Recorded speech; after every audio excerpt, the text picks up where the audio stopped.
ખેડાના મહેમદાવાદના અરેરી પાસે ST bus અને truck વચ્ચે અકસ્માત। એસટી બસના કંડક્ટરનું ઘટના સ્થળે જ મોત। મૌધાથી અમદાવાદ આવી રહી હતી બસ।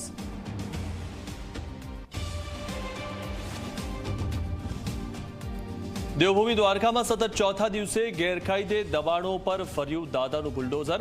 35 કરોડ રૂપિયાની સરકારી જમીન પરથી દબાણો દૂર કરવામાં આવ્યા।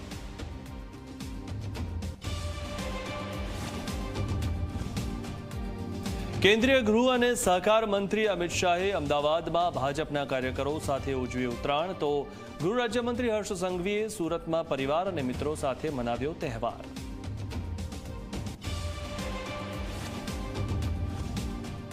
ધાનેરા તાલુકાને બનાસકાંઠામાં યથાવત રાખવા ભાજપના પૂર્વ ધારાસભ્ય મફતલાલ પુરોહિતે પીએમ મોદીને પત્ર લખ્યો।